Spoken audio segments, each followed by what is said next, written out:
Oke, baik.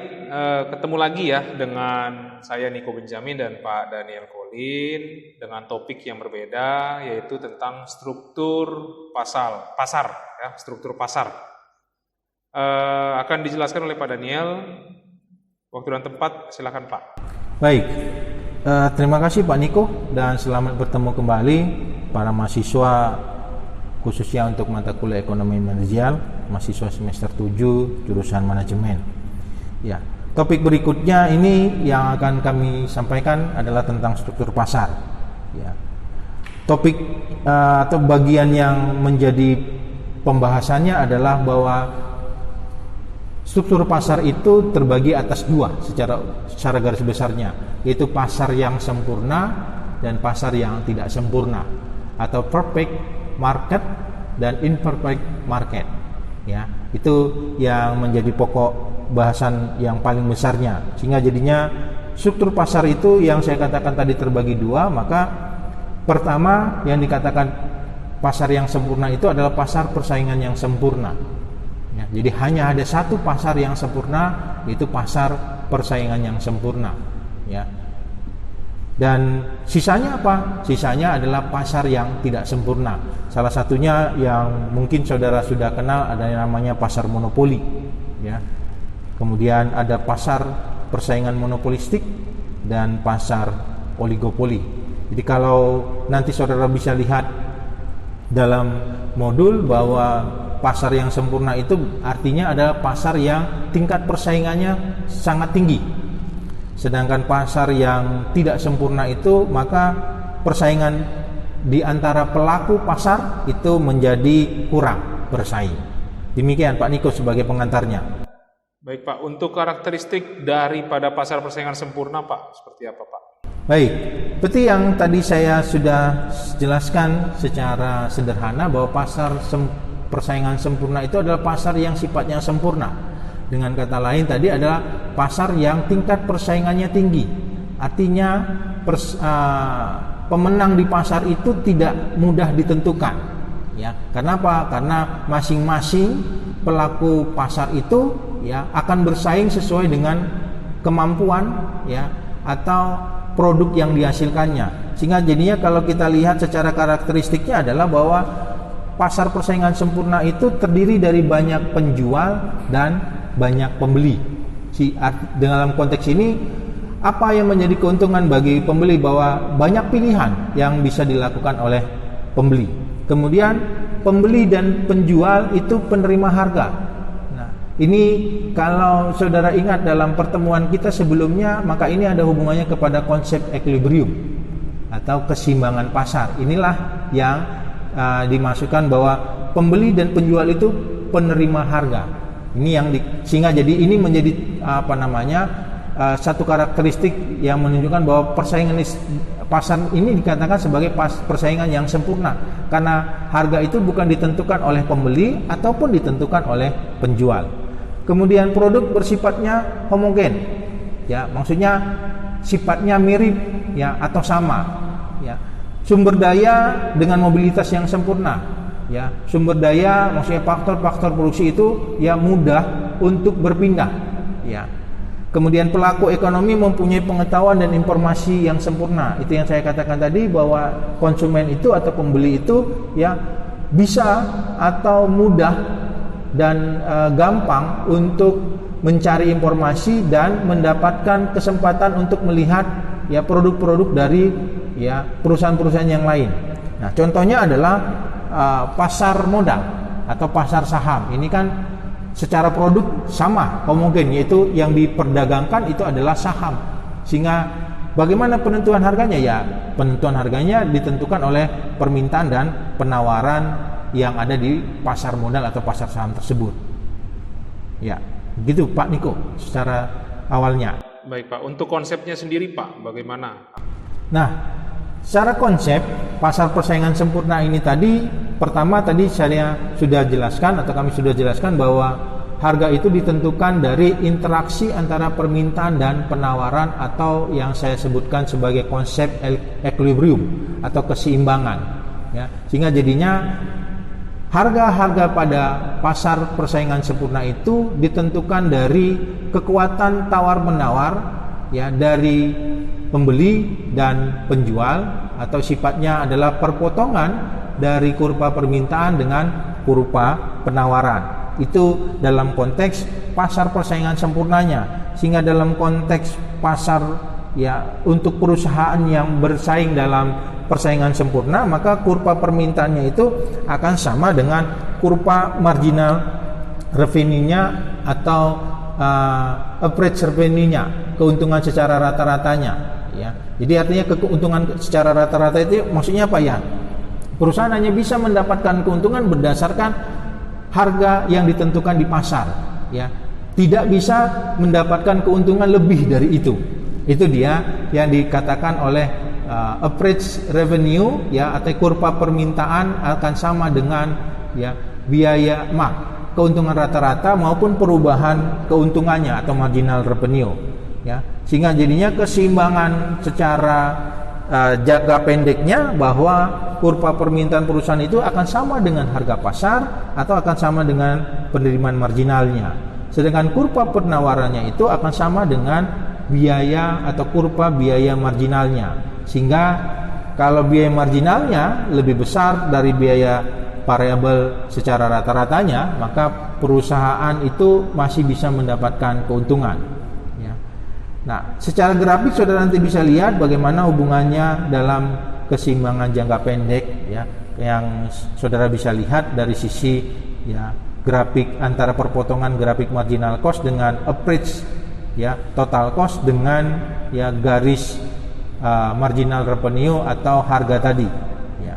Nah, untuk keseimbangan jangka panjangnya, maka output itu ditentukan oleh harga sama dengan biaya marginal sama dengan biaya rata-rata ya. Di mana output yang sama artinya untuk jangka pendeknya tadi, untuk yang sama pada jangka panjang, maka biaya secara rata-rata ya itu sama dengan biaya marginal sama dengan harga, di mana keuntungan secara ekonominya itu adalah nol atau normal. Itu yang saya katakan tadi di bagian sebelumnya, bahwa dalam persaingan sempurna ya perusahaan itu tidak mudah untuk mendapatkan keuntungan yang lebih dari harga pasar. Karena kalau sudah perusahaan ingin mendapatkan keuntungan lebih dari harga pasar, maka akan ada resiko atau dampak yang didapatkan oleh perusahaan. Maksudnya bagaimana? Kalau dia menaikkan harga, maka pastinya konsumen akan berpindah ke pesaingnya ya, karena sekali lagi ini pasar persaingan yang sempurna. Kalau dia lebih rendah dari harga pasar, jelas dia akan rugi ya. Nah, jadi di satu sisi dia bisa mencoba untuk mendapatkan keuntungan dengan menaikkan harga, tapi resikonya itu tidak akan bisa berlangsung lama karena konsumen akan berpindah kepada pesaing dari perusahaan tersebut ya. Satu lagi saya mau tambahkan bahwa dalam karakteristik dari pasar persaingan sempurna ini adalah bahwa pelaku pasar ya atau perusahaan itu ya bebas untuk masuk dan keluar pasar. Itu salah satunya ya. Jadi artinya bebas ya selama dia bisa menghasilkan barang dan dia bisa mengikuti persaingan, ya dia bisa masuk ke dalam pasar ya. Dan kalau dia sudah tidak sanggup, dia bisa keluar dari pasar ya. Nah, secara jangka panjang untuk analisis secara grafiknya saudara akan bisa lihat ya di dalam modul, yaitu bahwa ada perpotongan antara long run marginal cost dengan long run average cost pada garis lurus yang menggambarkan harga sama dengan biaya keuntungan berubah atau marginal revenue. Yang menjadi penting dalam konteks keputusan manajerialnya adalah bagaimana perusahaan mampu ya untuk bersaing di dalam pasar global atau perekonomian global ya terkait dalam persaingan yang sempurna ini ya. Nah, ini sebenarnya akan lebih erat kaitannya kalau kita membahas konteks dengan ekonomi internasional ya, khususnya dalam ekspor dan import ya. Jadi artinya kalau terjadi excess demand ya, yaitu kelebihan permintaan daripada penawaran, maka yang dilakukan adalah import ya. Artinya itu untuk menutupi agar keseimbangan harganya atau harga keseimbangannya itu tetap normal. Sedangkan kalau kelebihan penawaran atau excess supply, maka yang akan dilakukan adalah ekspor. Ya, jadi kalau kelebihan permintaan itu mengakibatkan harganya lebih rendah, ya, tapi dengan adanya import maka mendorong akan harganya naik. Di satu sisi kalau kelebihan penawaran, ya, maka harga itu akan dengan adanya ekspor, maka harga itu akan terdorong untuk menjadi lebih murah, ya. Nah, konteks dalam persaingan global itu akan berhubungan kepada kurs, ya. Karena memang kalau kita import kan hubungannya kepada nilai tukar rupiah, ya. Kalau maksudnya kepada contoh negara kita, kalau kita import kebetulan kurs rupiah kita melemah, maka harga impor itu menjadi lebih mahal, ya. Tapi di sisi yang lain, karena kurs kita itu lebih rendah atau melemah dibandingkan mata uang asing, jadi kalau ekspor maka nilai barang kita atau produksi kita itu menjadi lebih murah. Nah, hubungannya kepada permintaan, maka kalau harga murah, bagaimana permintaannya? Akan semakin banyak. Otomatis akan mendorong ekspor menjadi lebih banyak, ya. Di sana hubungan kaitannya. Depresiasi mata uang domestik, kemudian apresiasi mata uang domestik. Nah, saya pikir itu Pak Niko untuk pasar persaingan sempurnanya. Baik Pak, untuk yang monopoli sekarang Pak, pasar monopoli, karakteristiknya dan konsep analisanya seperti apa Pak? Seperti di awal tadi saya sebutkan bahwa struktur pasar itu terbagi atas dua, ya, yaitu pasar yang sempurna dan pasar yang tidak sempurna. Maka pasar monopoli ini adalah salah satu pasar yang tidak sempurna, ya.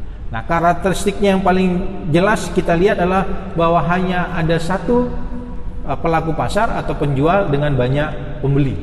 Nah, kalau demikian, maka kita bisa analisis bahwa untuk memasuki pasar monopoli ini tidak mudah, karena pelaku pasar yang sudah memonopoli akan membuat hambatan-hambatan atau barrier kepada pelaku usaha yang lain untuk masuk ke pasar. Tujuannya apa? Tujuannya supaya jangan sampai keuntungannya tergerus oleh adanya pesaing yang bertambah, ya. Kemudian tidak ada substitusi produk, ya. Ini salah satu upaya pelaku pasar untuk, ya, menguasai pasar tersebut, sehingga jadinya konsumen tidak bisa beralih kepada pelaku pasar yang lain, ya. Sumber monopoli sendiri itu berkaitan dengan mobilitasnya dan hambatan, misalnya terkait pengendalian input penting untuk suatu produk. Itu yang saya sebutkan tadi soal adanya hambatan atau penghalang untuk masuk pasar.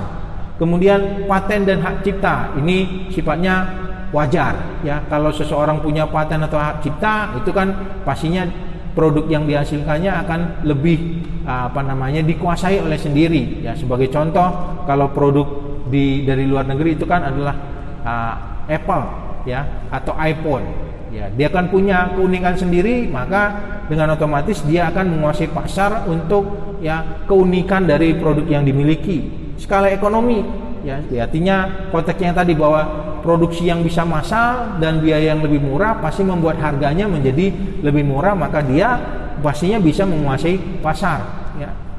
Dan yang terakhir, waralaba dari pemerintah, ya. Dalam contoh ini adalah seperti kantor pos, ya, bagaimana dia melakukan jasa pengiriman. Tapi kalau kita lihat sekarang ini juga kantor pos tidak bisa lagi memonopoli, kan? Karena sudah banyak perusahaan-perusahaan atau jasa pengiriman yang sifatnya swasta, yang juga bisa menjangkau, ya, banyak daerah. Kalau beberapa tahun yang lalu, ya, pos, ya, sebagai perusahaan dari milik pemerintah yang memberikan layanan pengiriman. Bagaimana kita melihat analisis selanjutnya, konteks keseimbangannya? Untuk jangka panjang, maka kurva permintaan perusahaan itu sama dengan kurva permintaan pasar, ya. Yang artinya bahwa perusahaan menghasilkan output di mana penerimaan marginalnya sama dengan biaya marginalnya. Jadi perubahan biaya marginal akan sama dengan perubahan keuntungan yang akan diperoleh oleh perusahaan tersebut, ya. Inilah kenapa jadinya perusahaannya, pelaku perusahaan dalam konteks yang demikian bisa dikatakan sebagai monopoli, ya. Dari grafik saudara nanti bisa lihat bagaimana, ya, yang dikatakan keuntungannya itu adalah marginal revenue-nya sama dengan marginal cost, yaitu perpotongan ya antara kurva marginal cost pada marginal revenue pada titik E ya. Nah, kalau secara jangka panjang di mana situasinya adalah sama ya, bahwa perubahan biaya akan sama dengan keuntungan yang diperoleh, yaitu long run marginal cost sama dengan marginal revenue-nya ya, dan long run average cost sama dengan long run marginal cost-nya. Nah, yang menjadi penting tambahan dalam konteks kita membahas struktur pasar dari monopoli ini adalah bahwa kalau perusahaan secara monopoli ini mau tetap eksis atau mau tetap apa istilahnya ya, diminati oleh konsumen, maka dia akan selalu mengeluarkan biaya sosialnya ya. Biaya sosialnya ini terkait apa ya? Terkait upaya-upaya untuk ya menarik apa namanya image ya, mengembangkan image kalau perusahaan itu tetap memberikan apa istilahnya sebagian keuntungannya kepada lingkungan ya. Karena kalau sudah perusahaan terlalu fokus kepada keuntungannya, tidak memperhatikan lingkungannya, maka akan punya dampak-dampak yang ya bisa merugikan atau resiko yang merugikan dalam perusahaan ya. Sebagai contoh kan, kalau perusahaan sekarang ada namanya CSR ya Pak Niko ya, ada dana CSR ya kan. Ya, ini corporate social responsibility. Artinya perusahaan memberikan sebagian keuntungannya untuk misalkan membangun apa namanya lingkungan yang bersih ya. Contoh yang paling saudara nanti bisa lihat adalah Aqua beberapa tahun terakhir ini kan masih dianggap adalah perusahaan air minum kemasan yang paling utama di Indonesia. Nah, apa yang dilakukan Aqua supaya tetap masyarakat ya mengingat produk Aqua itu ya, dia selalu membuat kegiatan-kegiatan untuk salah satunya penyediaan air bersih bagi daerah-daerah atau desa-desa yang kesulitan air ya. Ini menjadi bagian bagaimana perusahaan yang monopoli untuk supaya ya dia tetap diminati oleh masyarakat. Demikian Pak Niko. Baik Pak, untuk yang monopolistik sekarang kita masuk Pak, bagaimana konsep dan karakteristiknya Pak? Nah, kalau kita perhatikan ya dari sisi penggunaan istilah hampir mirip dengan ya pasar monopoli, tapi di sini dikatakan pasar persaingan monopolistik. Ya, apa yang membedakannya? Kalau monopoli tadi hanya ada satu penjual dengan banyak pembeli, sedangkan di sini banyak penjual dan banyak pembeli. Ya, tapi dia tidak sama dengan persaingan sempurna, beda ya. Saya ingatkan kepada para mahasiswa tidak sama ya. Kenapa? Apa yang menjadi perbedaannya? Perbedaannya adalah di karakteristik kedua, yaitu produknya terdiferensiasi. Ya, kalau tadi di pasar persaingan sempurna produknya dikatakan homogen, sejenis atau sama. Sedangkan di pasar persaingan monopolistik ini terdiferensiasi. Maksudnya apa? Maksudnya antara satu produk dari satu perusahaan dengan produk lain dari perusahaan lain itu sebetulnya bentuknya sama, tapi ada sedikit kemiripan-kemiripan ya. Jadi sekali lagi saya mencontohkan terkait dengan handphone ya. Antara produk yang saya ambil dua contoh produk yang cukup menguasai pasar, yaitu handphone merek Samsung dengan iPhone-nya dari Amerika ya. Jadi kalau kita lihat kan sebetulnya produknya sama-sama handphone yang sifatnya touchscreen yang bisa menggunakan internet dan yang lain-lain, tapi ada sedikit yang menjadi perbedaannya, diferensiasinya ya. Kalau iPhone dia menggunakan aplikasinya sendiri yang namanya iOS ya Pak nih. Iya. Nah, sedangkan Samsung dia menggunakan Android ya. Tapi dari sisi secara umum ya kemampuan produknya ya sama. Kemudian sumber daya dengan mobilitas yang sempurna ya. Dan contohnya adalah outlet atau toko-toko untuk makanan cepat saji ya. Jadi kalau di Medan ya maaf ya saya harus ceritakan di Medan karena di tebing mungkin contohnya nggak terlalu banyak ya. Kalau di Medan itu kan makanan cepat saji itu ada KFC, ada Burger King, kemudian ada McD, ada Texas, ya banyak macamnya, ya. Jadi kalau kita lihat secara sumber dayanya kan, kalau konteks bahan bakunya sama, ayam juga kan, daging ayam. Tetapi masing-masing punya ya keunikan atau perbedaan dari produk-produknya. Ya, kalau KFC mengandalkan ayamnya, kalau Burger King dia mengandalkan burgernya, tapi ayam juga sumbernya kan gitu kan. McDonald ya ayam sama burger dia gabungkan, ya. Nah, ini yang menjadi karakteristiknya untuk memudahkan bagi saudara. Nah, banyak penjual dari produk-produk yang terdiferensiasi ini membuat kekuatan monopolinya menjadi terbatas. Ya, jadi tidak ada satu perusahaan yang jadinya bisa menguasai pasar. Ya, sehingga kurva permintaan itu dengan kemiringan negatif, artinya tidak seperti biasanya. Ya, peningkatan pangsa pasar oleh pesaing akan menurun dan menurunkan permintaan perusahaannya. Jadi kalau saudara lihat berikutnya dari gambar grafik, ya konteks keseimbangan itu menjadi ya bahwa marginal cost, ya artinya keuntungan yang diperoleh oleh perusahaan itu yaitu pada arsiran yang berwarna biru, ya itu yang menjadi keuntungan bagi perusahaan pada pasar persaingan yang monopoli ini, ya dimana bahwa dia harus berada di perpotongan antara kurva marginal cost dengan marginal revenue, kemudian antara kurva permintaan dengan biaya secara rata-ratanya dan perubahan biaya marginalnya.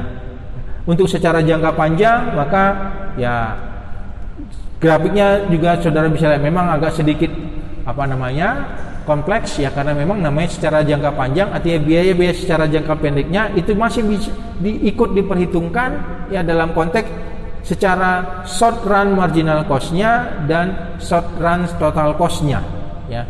Dimana secara jangka panjang maka perusahaan itu keuntungannya akan sama dengan 0, ya. Nah, baik, tambahan terakhir ya untuk struktur pasar ini adalah struktur pasar yang dikatakan sebagai oligopoli. Ya, bagaimana karakteristiknya? Karakteristiknya yang paling sederhana adalah atau paling nyata kalau kita lihat itu adalah sedikit penjual dan banyak pembeli, ya. Kemudian produknya bisa homogen atau terdiferensiasi. Ada hambatan dalam mobilitas sumber daya, artinya sumber daya itu tidak mudah untuk berpindah. Ya, sebagai contoh adalah perusahaan-perusahaan otomotif. Ya, saudara bisa lihat sendiri ya bahwa penjualnya itu kan tidak banyak, secara dunia kan juga tidak banyak, ya. Yang paling terkenal itu kan kalau untuk sepeda motor ya Honda, Yamaha, Suzuki, itu yang paling, itu pun buatan Jepang rata-rata kan gitu ya. Nah, selebihnya itu tidak begitu ya dikenal oleh pasar. Ya memang ada yang namanya kebetulan Pak Niko saya suka nonton balapan MotoGP nih ya, semalam itu yang berada di Spanyol itu ada merek KTM, ada merek Ducati gitu ya. Tapi ini kan tak dikenal, tapi kalau di dunia otomotif balap itu sangat dikenal, ya. Baik, itu saja Pak Niko materinya untuk struktur pasar ini. Baik, terima kasih Pak Daniel untuk waktunya, untuk penjelasannya. Terima kasih untuk rekan-rekan mahasiswa, tetap dipelajari, dipahami, materi juga akan di-share. Selamat pagi, salam sehat. Selamat pagi.